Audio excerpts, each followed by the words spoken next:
positive behavior supports in the home. And really what we're trying to address here are ways that parents can try to support challenges that your child might be having that could be related to anxiety or executive functioning issues, or possibly even mood dysregulation issues. So I will go ahead and introduce myself. My name is Dr. Merrill. I am a psychologist at CRG in Indianapolis, and previously went to IU for my doctorate and worked with the folks at Indiana Resource Center for Autism.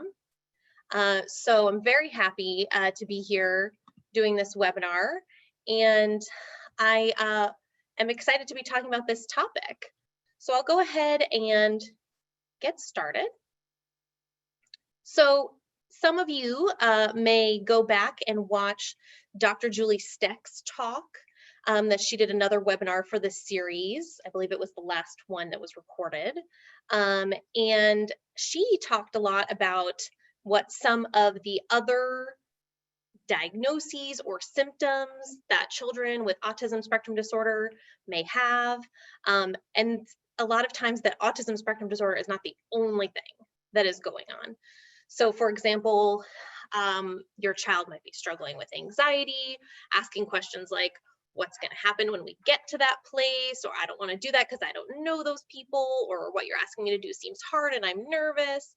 So that is certainly very common in children with autism, as are mood dysregulation issues, things like kids having really big behaviors and emotional outbursts, concerns about blaming other people for their problems and having rages and things like that, which can certainly be difficult to manage, as well as executive functioning issues, which are a common challenge in kids on the autism spectrum, as well as kids with a lot of other diagnoses like ADHD.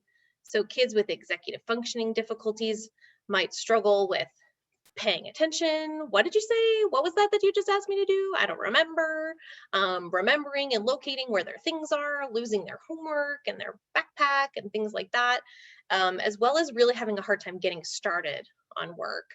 And the reason why, when you look at this image, we have all three of these things overlapping is that they all tend to interact with each other. And that can make it even harder. So we might have a child that gets anxious and then forgetful and then has an outburst, right? So all of these things can all relate and play on top of each other and can make behaviors a lot harder to manage. So I will encourage you to go back and watch Dr. Steck's webinar if you want to learn more about anxiety and mood dysregulation and executive functioning. But from this point forward, I want to talk with you guys more about what we can do to address these issues. So what we're going to talk about are what we call positive behavior supports, which is really just a fancy word that means these are some different interventions or strategies that you can try at home that ideally will prevent some of the difficult behaviors that you might have with your child, and also maybe even make them easier to manage when they do come up. And when we talk about positive behavior, the supports, the focus is really on teaching your child what to do and building skills, as opposed to, for example, punishing them when they are not making good choices or doing what we want them to do.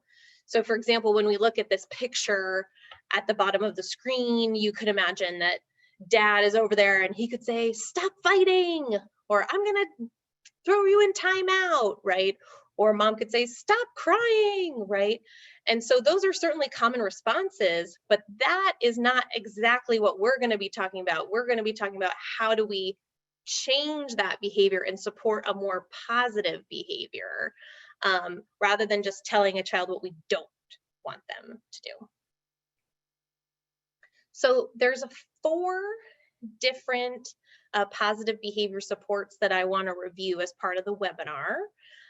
These are some of what I think are the most common ones and can be still very effective in helping to improve some of the challenges that your child may be having at home. And so we're not necessarily reinventing the wheel here, but it's important to think about how can you use any one of these strategies or several of them in relation to each other to bring about some positive change in your child's behavior. So let's go ahead and get started. The first one here is structure and routine. So it sounds pretty straightforward, but it's actually really important to think about.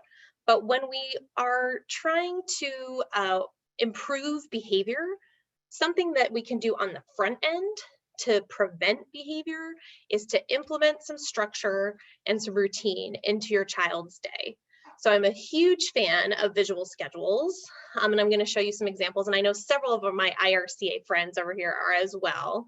But we know that when a child has a schedule and a routine to their day that they follow, that it tends to make transitions easier.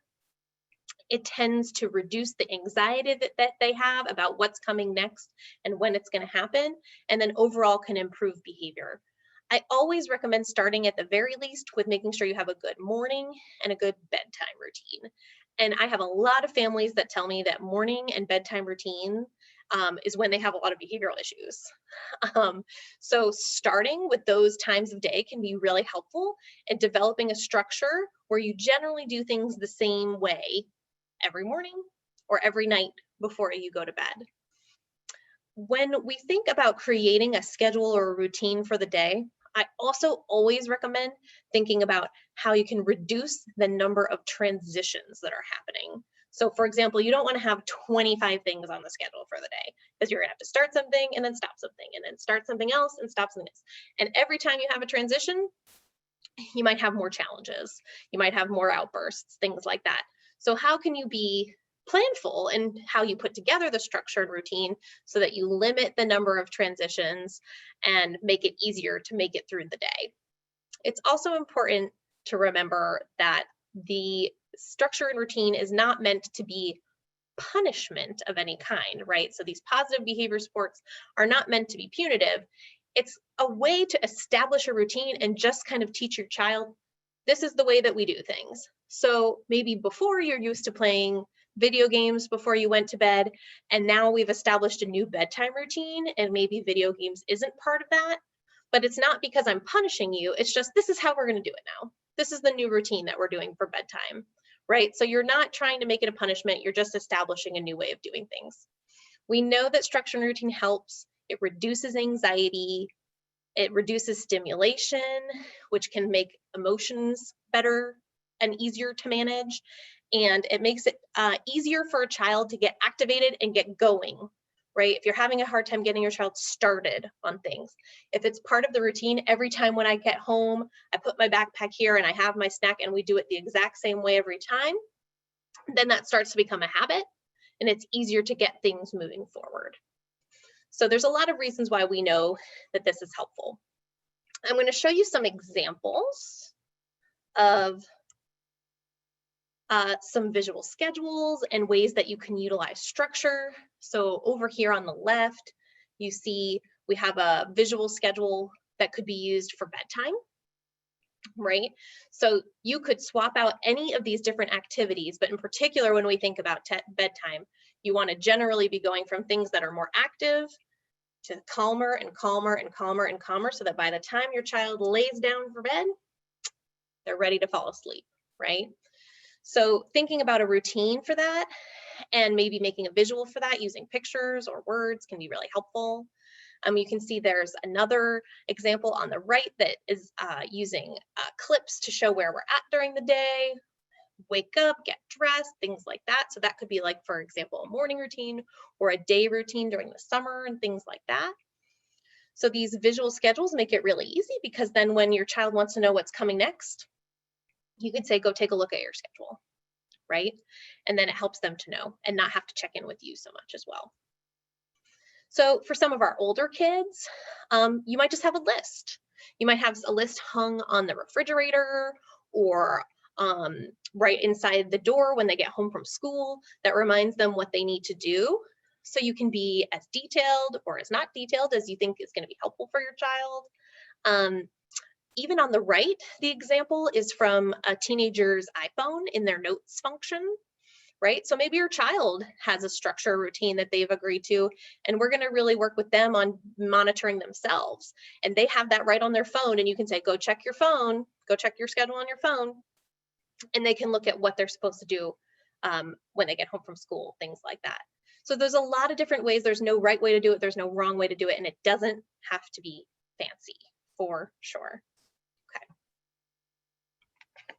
The next positive behavior support I want to talk about is clear and concise language, or sometimes what I just shortened to CC language, okay?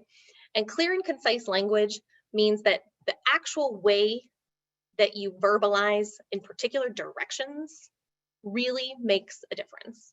So I have a lot of parents tell me that their number one concern is that their child doesn't follow directions.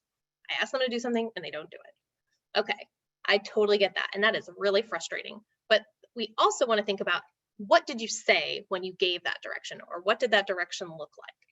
So the most important thing to remember is that you want to describe what you need your child to do and avoid saying what you don't want them to do.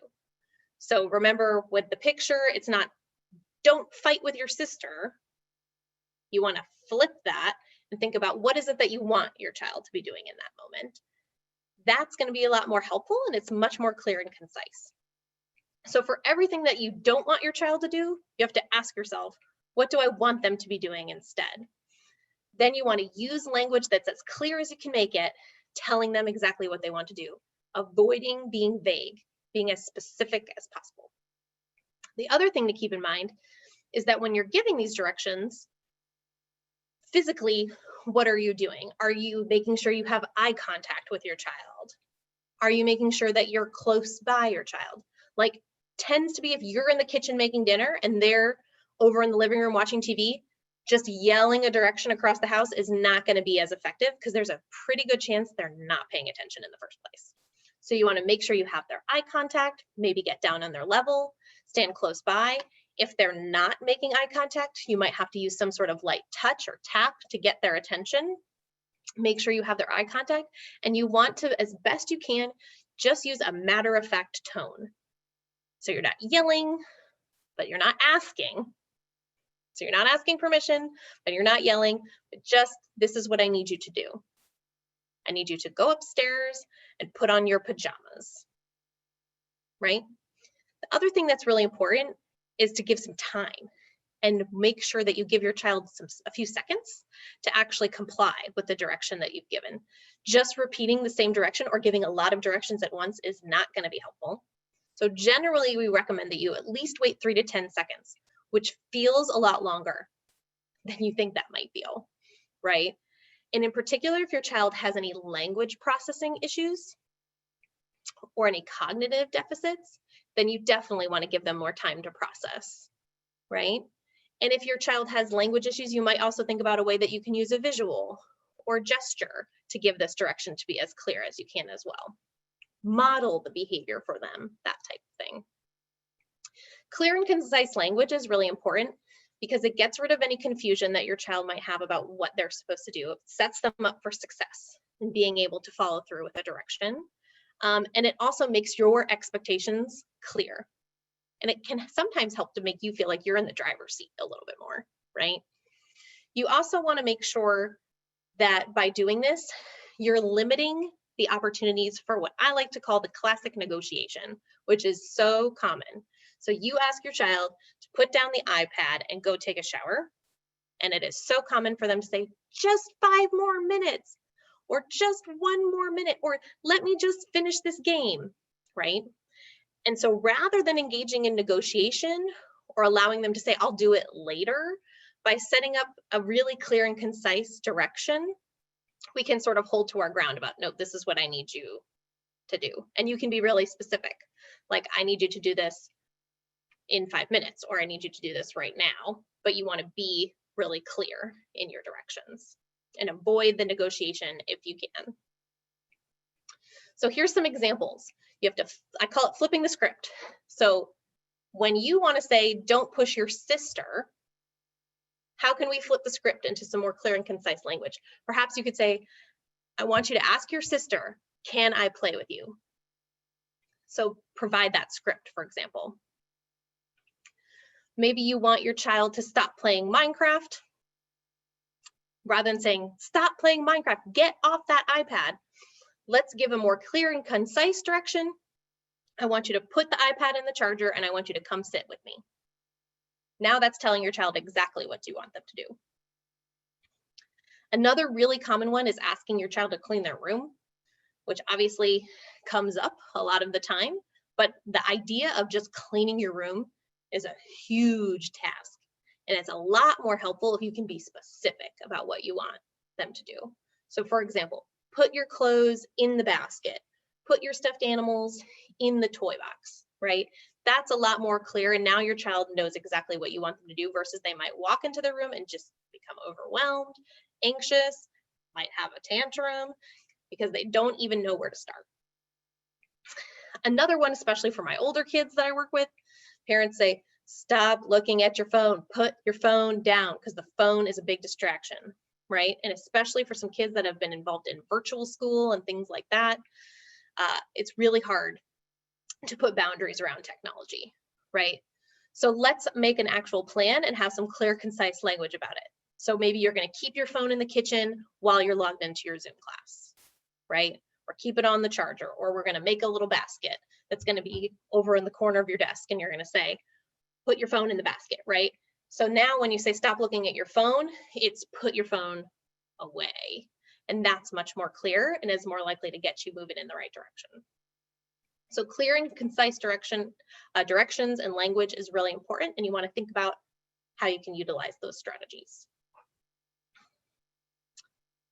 The next positive behavior support that I want to talk about is positive rewards. Okay, and so this has to do with celebrating with your child when they actually do comply, when they do the right thing or make the right choice. And so even if it is something that is small, it is absolutely okay to give some positive feedback for that. You're reinforcing the behaviors that you want to see.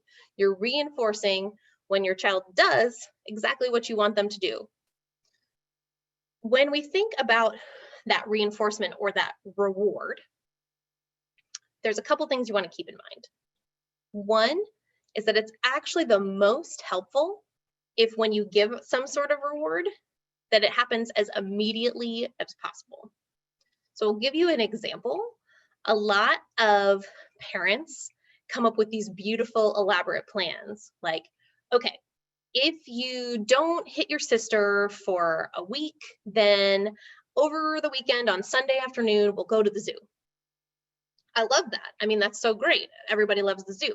However, if your child made a really good choice on Monday and you take them to the zoo on Sunday afternoon, they're not really connecting those two things. It's not actually really reinforcing that behavior. So it's actually much better to pick a really simple, small little reward, something that they still can feel good about, but happens right away. And it's easy, ideally. So if you look over on the right side of the screen, you can see examples of some of the rewards that sometimes I recommend. And there's obviously many others, but it doesn't have to be, like I said, anything fancy or elaborate.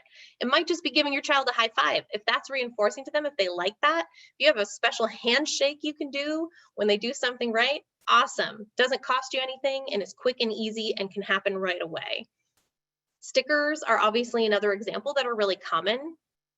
Sometimes we might have some sort of sticker chart or something where stickers get collected. It might just be you're grabbing a sticker and putting it on your kiddo's t-shirt. That's fine too. It doesn't have to be too fancy. It might just be giving them some praise.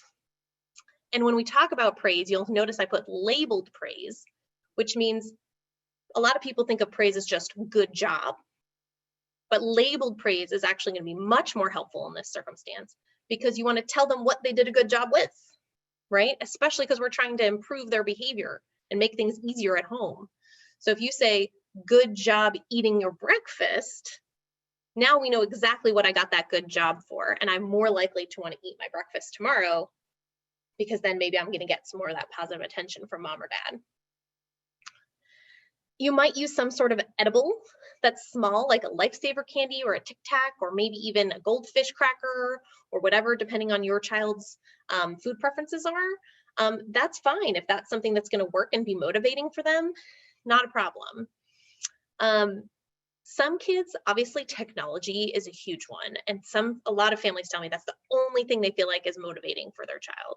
Say, okay, then we need to figure out how to create some way that we can give them access to technology or opportunities to do something on their technology that they can have maybe as immediately as possible.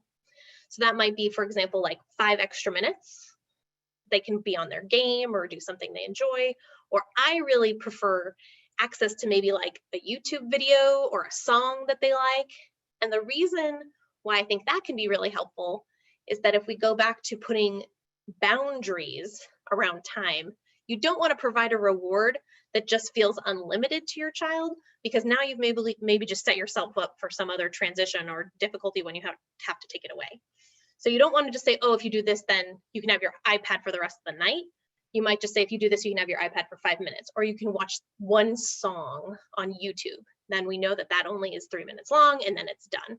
So having a boundary around it can be really helpful. So the reward doesn't just go on and on for forever, right? So the most common thing that I hear from families is, isn't this just bribing? Am I just bribing my child to do what I want them to do? And the fact of the matter is, I don't think of it that way. I think of it as learning. This is a way for your child to learn how to do something in a different way. And for a lot of kids, they're rewarded naturally by getting a smile from mom or feeling good about making a good choice.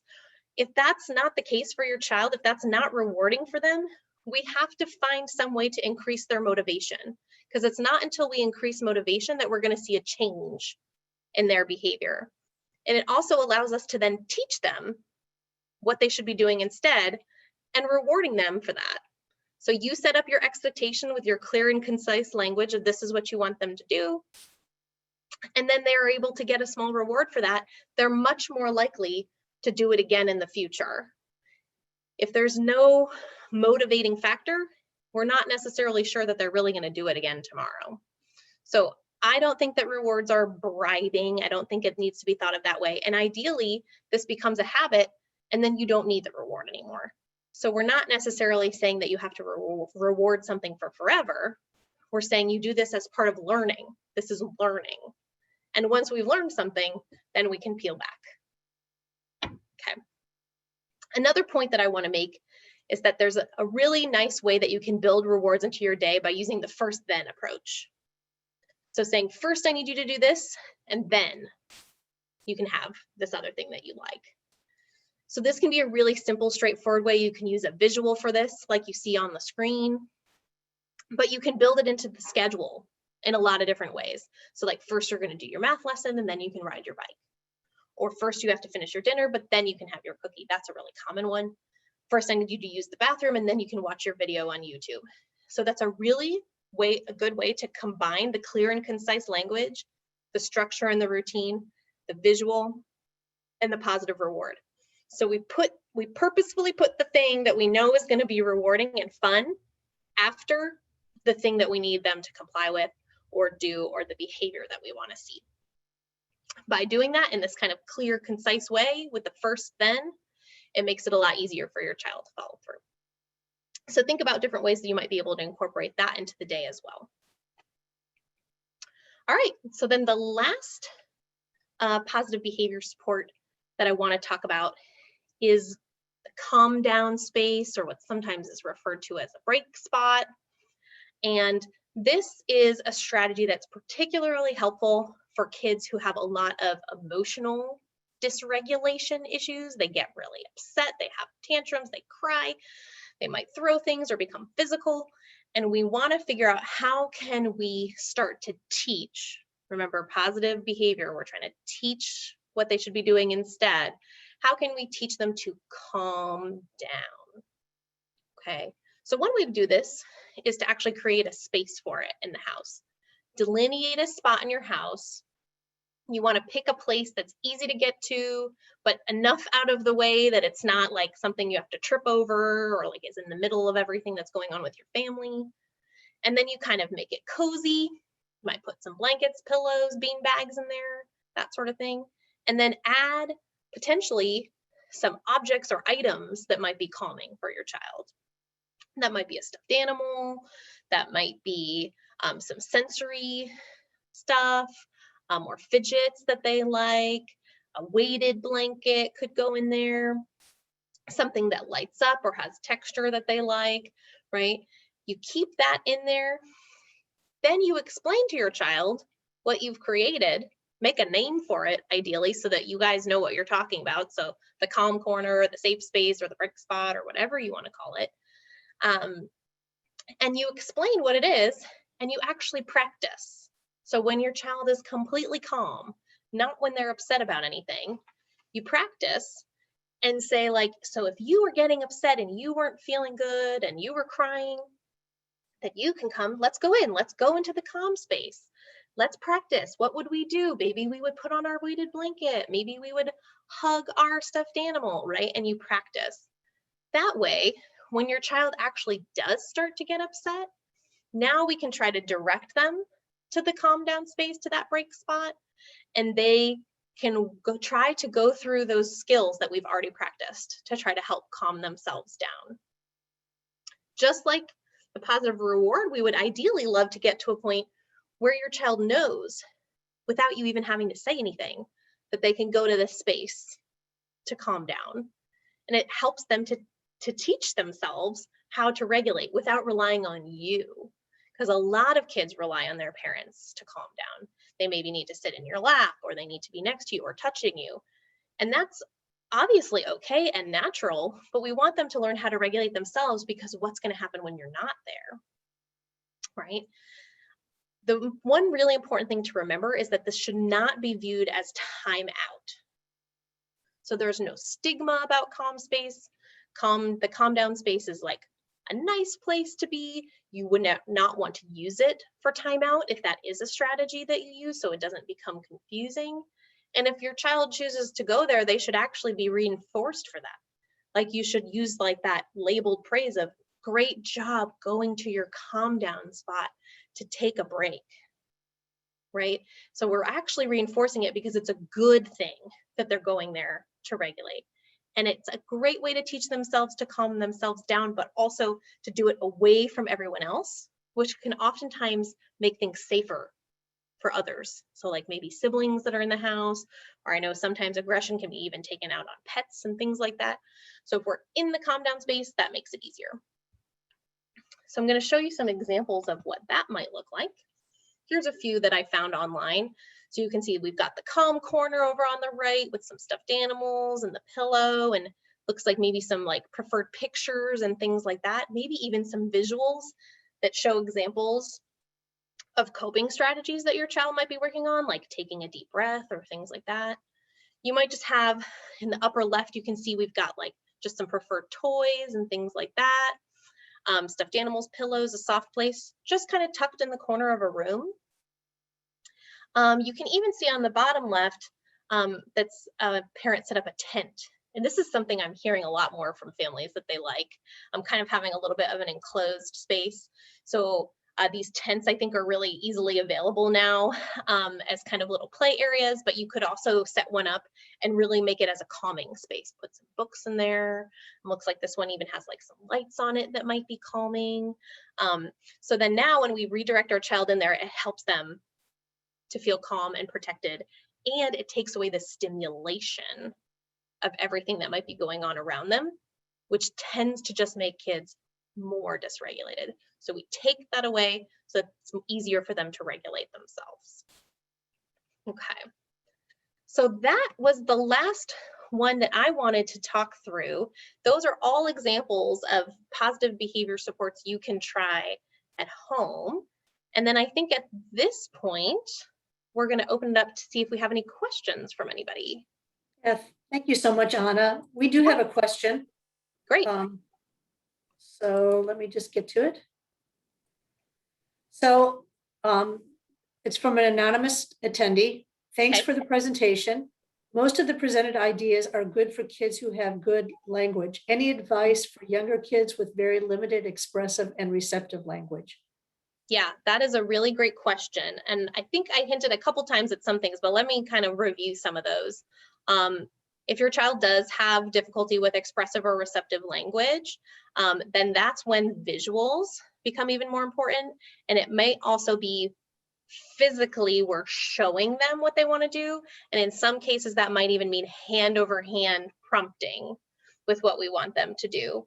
So when we think about what's the level of prompt that we can provide, if it's not our verbal direction, then how can we show them? How can we bring their hand over where they need to go and provide some reinforcement when they do that, for example? I also know that for some kids, visuals can be really wordy. And so if a visual has too many words on it, then we might think about how can we make that a picture that they're going to be able to understand. We might actually be taking a picture of the real thing with our phone and putting that on the visual, so that's easier for them to understand. Or in some cases, we might actually be using an object to redirect them to what we want them to do, because that's going to be the easiest way for them to understand. So a lot of the strategies that we talked about, you can still kind of tweak and change to put it at the right receptive or expressive language level for your child. But generally, more visual, more hands-on is what's going to get you to a place where they're going to be able to use some of these strategies. Okay, Anna, the next question is, can you please tell me how to redirect a child from pinching himself or keep rubbing on the car's window? Thank you. So this is some example of some of the types of behaviors that we might see that can be really hard, that it's very easy for us to say, stop, right? Like, stop pinching yourself or stop rubbing on the window or you're going to hurt yourself, especially when there's a safety concern. Completely understand. That's probably the most common reason why we might kind of go to that more negative language, because we're just trying to keep our child safe, which makes a lot of sense. So I think some of the things to keep in mind is going into a situation, what can you do to put things in place that are going to prevent potentially that behavior from happening? Or if there is some sort of aggressive behavior happening, I generally recommend that we do our best to try to, block a child or make sure that they can't pinch themselves in some way, but that we're not necessarily providing a ton of stimulation while we do that, which usually means not talking to them a lot while we do that. So how can we keep them safe and make sure that they're not hurting themselves? Not necessarily saying a lot of stop, stop, stop, stop, stop, because that might get them more upset. And then maybe once they're a little bit more calm, now maybe I can redirect you to something else that's more positive, give you that stuffed animal or give you some other type of reinforcement that's going to help you to calm back down. Keep everybody safe first, try not to give too much stimulation, and then try to redirect them to something that's going to be more positive. Okay, the next question is, any advice on how to curb loud grunts and screams for attention? My daughter does this a ton daily at 10 years old. She used to use language a lot more. This is a newer phase. Okay, so we're talking about verbalizations that seem to be, I like that the question indicated that this seems to be for attention, because that makes it easier for me to give you maybe some tips that might help. So if we know that the reason why your child is grunting or screaming or making these noises or vocalizations is because they want your attention, then we're asking ourselves, what do we want them to do instead, right? So if your child does want your attention, what can they do that's going to be more productive or more helpful for you? And so it sounds like maybe in the past, your kiddo did use more language and now they're reverting more to the screaming and the grunting. So what is like the word, for example, that we might want them to say, or the script that we might want them to use, or the touch, if that's appropriate, like a tap or something like that. And then how can we teach that to them and reinforce them when they do that? So you don't really want to give them a ton of attention when they are screaming and grunting. That's the hard part, right? Because the scream and the grunt is a pretty good way to get your attention. But if you can try to limit the attention they get when they do that, but give them a lot of praise and attention when they do say, mom, or food, or whatever is the thing that they want that attention about. Oh, you need my attention? Okay, right? Now we're reinforcing the positive behavior, and that's going to ultimately lead to less of the grunting and the screaming that we don't want to see. Anna, the last question that I have here is, any additional strategies for implementing these with a teenager? We are in the depths of puberty and emotions are even more out of control than just the autism and DMDD. The struggle is real. I feel you. Yes, teenagers are tough. And that's when we talk about that kind of overlap of anxiety and mood dysregulation and executive functioning issues, like all of that stuff kind of is at its peak when we talk about adolescence, because a typically developing adolescent has a lot of that stuff going on. And so then when we add on autism or DMDD or other diagnoses, that can make things a lot harder. So the one thing that I will say, and I do work actually with a lot of adolescents, I think that it's really helpful when we're working with teenagers to include them in our process, right? So if you're gonna create the structure and the routine, let's have them involved in the conversation about what's the order that we want to do things. Let's put the routine on their phone so that they can easily access it. Let's let them put whatever emojis they want to put near it, right? So that they're more inclined to use it. So less that we are really imposing that on them, and more that they're a part of the solution. And how do we incorporate something that's going to make it more motivating for them? And that's true when it comes to the rewards part too. The technology is certainly the most common thing that I see being motivating for the teenagers and the adolescents that I work with. So we have to be really careful. A lot of times parents are really struggling to figure out how to put boundaries, but at the same time, how can we use that to our advantage? And how can we set it up so that if you want to spend time on social media or Roblox or whatever the case may be, that we're using that first then approach, or we're finding a way to build it into the routine so that they get it when they're following through with what we need them to follow through with. Okay, Anna, what is the youngest age when parents can seek an ADHD diagnosis? Oh, great question. I will say that probably varies a little bit depending on who you're talking to. But if you're having concerns about your child's attention, typically around 4 or 5 years old, my recommendation would be to start by talking to your general pediatrician, family doctor, getting a sense from them if it sounds like there really is enough there to be concerned about. If your child has transitioned to kindergarten and you're continuing to have concerns about ADHD and your doctor agrees, then certainly you can request an evaluation at a place like CRG or a variety of other places where psychologists do diagnosis for ADHD as early as pre-K kindergarten age, if everyone's in agreement that there's some issues going on. Okay, Anna, somebody asked if they can view these again, and just so folks know, we actually post these on our Facebook page, and now a new aspect of our website is that all of these webinars are now hosted on our website as well, so you can view them at any point. Great. Along with the last question, are there any apps you might recommend to incorporate the routines? Oh, that is a really good question, but I'm not doing a very good job of staying up on what all the apps are. What I will tell you, there are many apps that are out there.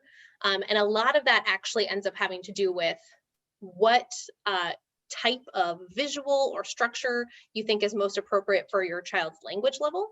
So for example, there's a lot of apps and calendars and to-do list type things that are out there that are geared for like adults and teenagers, but that's going to require a certain language level that might not be appropriate for all our kids. So if you're looking for something that's going to support more the visuals, then that's really what you want to be looking for. Something that's going to maybe allow you to insert pictures, for example, things like that. So I apologize. I can't, right off the top of my head, I can't give you the list of all the different ones. I've seen several, and there's a bunch out there, but I would certainly recommend looking for that. You don't have to reinvent the wheel. There's a lot of folks that have created these types of apps on the iPad or on the phone that you can use to create schedules and things like that.